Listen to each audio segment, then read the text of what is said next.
What a blessing it is to be with you all, even if it is virtually. But isn't it amazing what we have broken into, given the confinements, given the ways that we can no longer move in the way we did because of the fact that this coronavirus has shut us down. But I remember last year, I remember gathering together in Washington, D.C. at the Trump Tower, and oh my, what a gathering that was. I can't remember a gathering in years that I was so uplifted, so encouraged, just so enjoyed every part of it. And listening to all of the women who had something to say, Cindy had gathered together from around the nations, from the United States, who were telling their stories of how they were arising as Deborahs in the sector of society to which God had called them with the mandate that God had also given them. I made connections that I hadn't made before. The whole gathering was so uplifting. So it was like a breath of fresh air.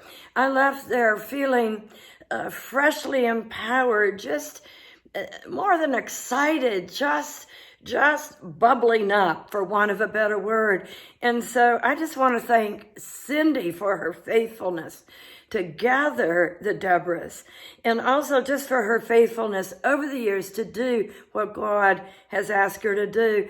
A great prophet, an amazing prophet to the nations, who is changing, transforming not only this nation, but many nations of the earth.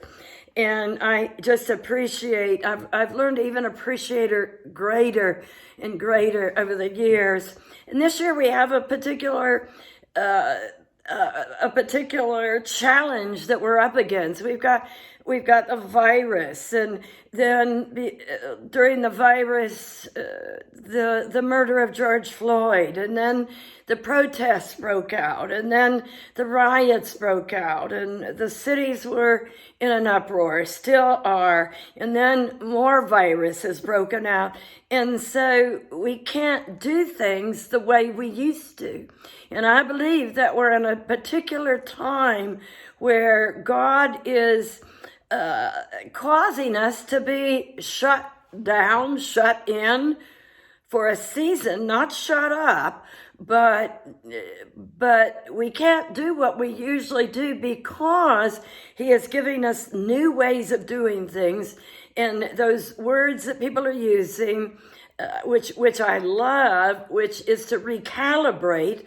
We're realigning with heaven. That's what recalibrate basically means. You realign something, and in realigning it, you reset it. And then when you reset it, you reconstitute it.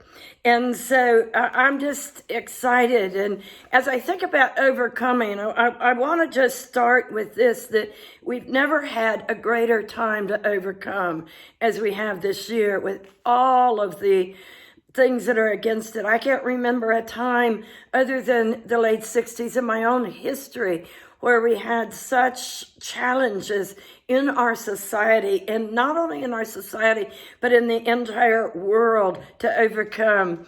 You know, I'm called the Breaker Lady, and so the chapter or the thesis on which my book, The Breaker Anointing, was written is Micah 2:13. And it says there, I'm going to read it to you from the Message Bible. It says, "Then I, God, will burst all your confinements." I'm putting it in the first person. Let me repeat that. "Then I, God, will burst all your confinements and lead you out into the open." He's going to burst the confinements. He's going to burst the confinements of the virus. He's going to burst the confinements of all of the trouble and the pain and sorrow and grief that many of us have experienced going through this, based on all of the factors that have complicated the stay-at-home orders across the nation. We just haven't been able to live life the way we normally do. So it says, "I'm going to burst all your confinements. I'm going to lead you out into the open, and you'll follow your king. I'm going to be out in front leading you, and I'm going to lead you. I love that. I'm going to lead you into an open place. Right now we're in a confined place, but we are being led into an open place. And as I've been thinking about it, that I was thinking about what a marvelous time for the Deborahs together, because with Deborah, it talks about it in Judges 5 that she arose as the leader in Israel in such a challenging time. Isn't it interesting that God raised up a woman to lead a nation in a time of unprecedented challenge? It was so bad, it said that they couldn't walk on the streets, the main pathways, the highways were deserted. And it says that village life ceased. I think about that. We really, at least here in Michigan, we can't go out to dinner. We can't do all these things. We can't do what we used to. And so there's a way that we are limited in regard to what we were able to do before the virus, before the protests, before more virus.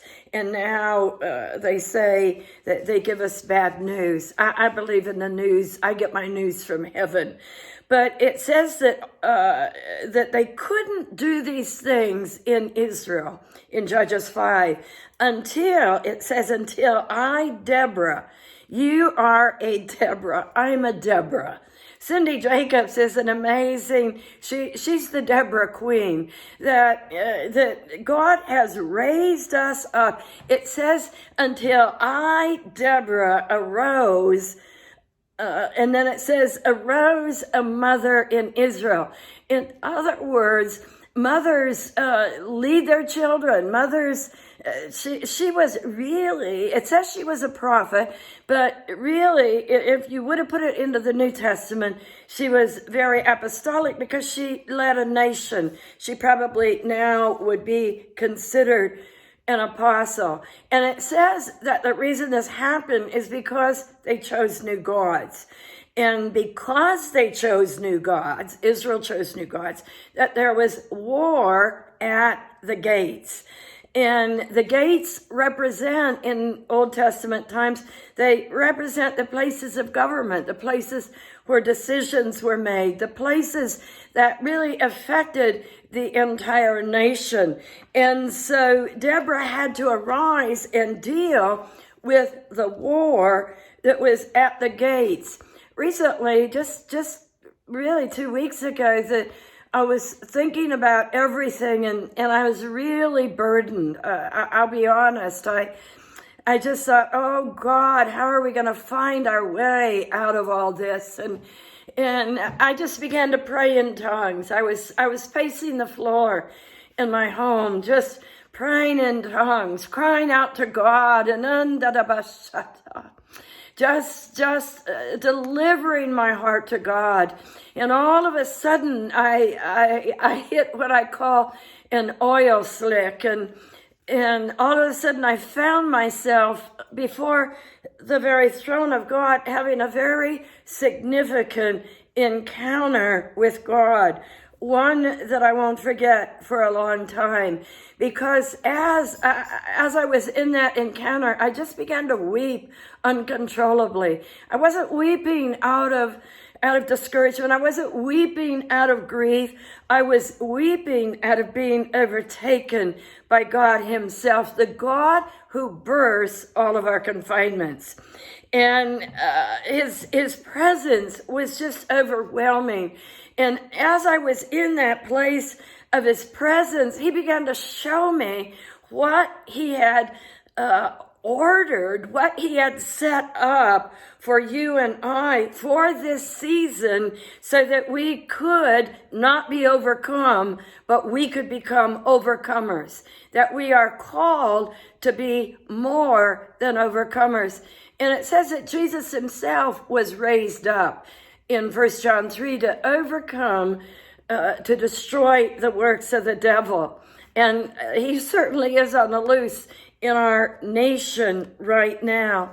But I began to see, while I was in that encounter, I began to see the myriad, I don't even know how to explain it, just the magnitude of the angel armies that were being released into our nation, that were being released into the nations of the earth to fight with those of us who are part of the remnant, those of us who let me use the word ecclesia, the governing, legislating people of heaven, that I believe with Pentecost that God really commissioned the ecclesia. We've been learning about it. We've been thinking about it. But now you and I, as Deborahs, we have governmental, legislative authority to change our nation, to change the places that we've been assigned to change the nations of the earth wherever we're assigned. And I just saw, and then I kept hearing that the God of glory is going to thunder. The God of glory is going to thunder. That when something thunders, it just shakes. Thunder shakes. And this is the decade of the voice. And the God of glory isn't just going to speak. And it's this passage is in Psalms 29, one of my favorite in this season, that his voice is going to shake our nation. His voice is going to shake the nations of the earth. I believe that we're seeing a shaking like we've never seen before. It can scare you, but listen, you and I are going to be shaken into a new alignment with God. We're going to be shaken into new positions. We're going to be shaken out of the lethargy of past seasons. We're going to be shaken into fresh fire. We're going to be shaken into fresh passion. That God is also shaking us into new mandates, for want of a better word. When he thunders, he shakes, and shaking creates vibration, and vibration shifts and changes the earth. You and I are made of the dust of the earth. That means he's shaking you and I.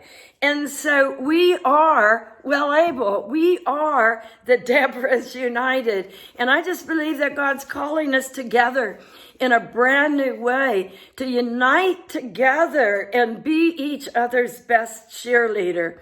And I don't know who is cheerleaded the Deborahs like Cindy has. And I just want to do it as well as she does and be a cheerleader to those that are coming up behind me.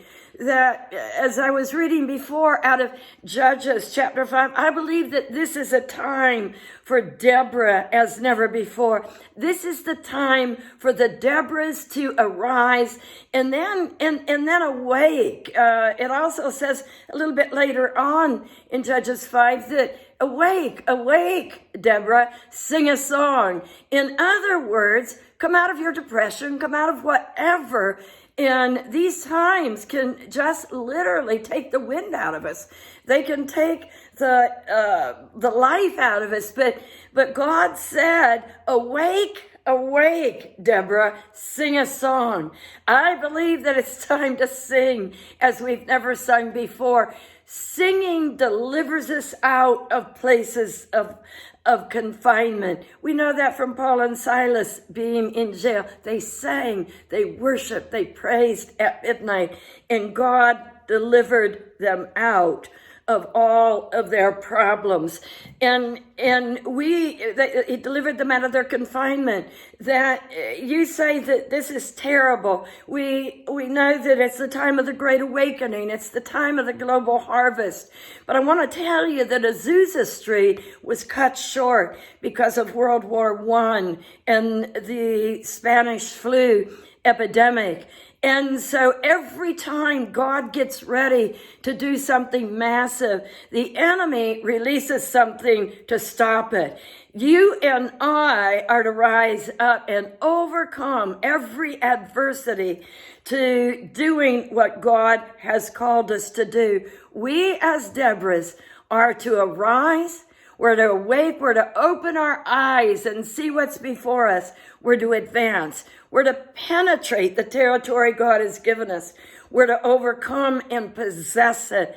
And then we're to transform it. These are days that cannot be stopped. Days of a great national awakening, days of a global harvest, days that we've never been in before. And I say, the virus can't stop it.